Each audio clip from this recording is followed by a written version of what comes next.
Hey, ici Tsukushi Corp. Aujourd'hui on se retrouve pour une nouvelle vidéo sur les yokai, sur le concept yokai. Aujourd'hui on va parler des kappas. Alors le kappa, ou kawataro, qui veut dire gosse de rivière, est une sorte de diablotin d'eau. On les décrit couramment comme des tortues anthropomorphes, c'est-à-dire qui ont des apparences d'humains, et qui ont une tonsure, la chevelure d'un moine là. Il pèse environ 45 kg et a une taille d'enfant, selon les livres, selon les dires. Entre deux représentations, il peut avoir un bec de canard ou une carapace, ou les deux, comme vous voulez. Il sait aussi jouer au shogi, donc les échecs japonais, et il parle japonais. Tout va bien. Le mot kappa est un mot valise entre kawa, qui signifie la rivière, et wappa, l'enfant. Ce fiefé zinzelin se terre dans les rivières et lacs du nord du Japon. C'est un des yokai les plus populaires au Japon et dans le monde, et des festivals lui sont consacrés dans les préfectures de Miyagi et Aomori. Alors, qu'est-ce qu'il fait? Pourquoi est-ce qu'il est populaire? Pourquoi est-ce qu'il est aimé ou détesté du monde? Pour se nourrir, il attire les hommes, les vaches, les chevaux dans la rivière et il mange leurs entrailles par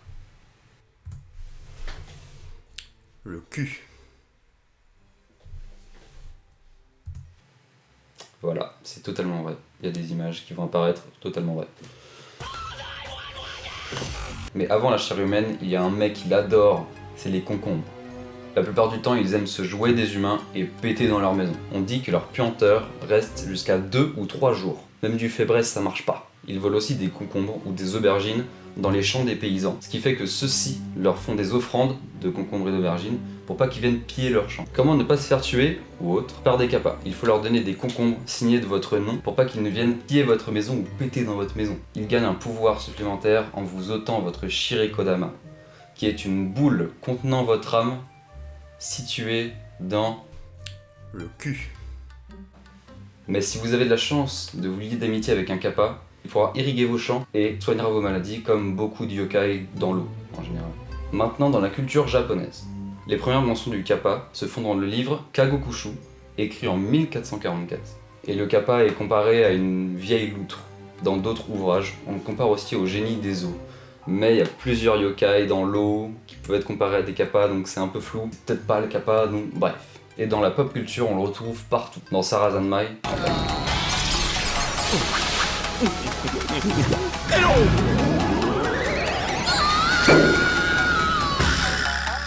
qui reprend la légende du Shirikodama avec la... Voilà. On le retrouve aussi dans Inazuma Eleven, animé de foot très connu, dans un épisode de la saison 3 où il y a toute l'équipe qui va dans une forêt et qui rencontre deux kappas et il y a des concombres et c'est bizarre, l'épisode était bizarre quand je l'ai vu. Aussi dans un anime qui est pas mal, c'est Arakawa Under the Bridge, où c'est un jeune homme riche qui ne veut pas avoir de dette envers personne et qui se retrouve à dormir en dessous d'un pont, où il va rencontrer un groupe de personnes qui forment une sorte de village et le chef de village se déguise en kappa.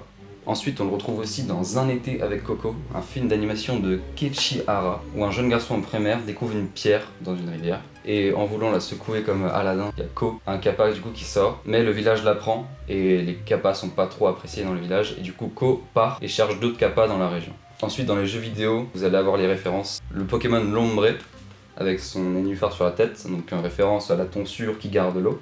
Dans Mario, les Koopas, voilà, tu changes une lettre, ça fait VUT. Pas. Et on passe les Yokai Watch et Gege no Kitaro dont j'ai parlé dans les anciennes vidéos. Avec tous les yokai, de toute façon ils y seront tous. Voilà, c'était la deuxième vidéo sur les yokai. Le kappa est bien plus connu que le Namahage, mais il y a beaucoup plus de références si vous voulez vous informer. Allez voir Sarazanmai, Un été avec Coco, Colorful en même temps. Le cul, j'adore. Genre c'est tellement japonais, le style du... Genre il pète sur les gens, il arrache l'âme des hommes par le cul, incroyable. Bref, si vous aimez les vidéos, mettez un petit pouce bleu, partagez, dites-moi si vous connaissez les yokai pour que j'en parle, si vous connaissez pas assez certains yokai. On va rester sur des yokai un peu populaires pour les prochaines vidéos. C'était Utsushi Corp, à la revoyure.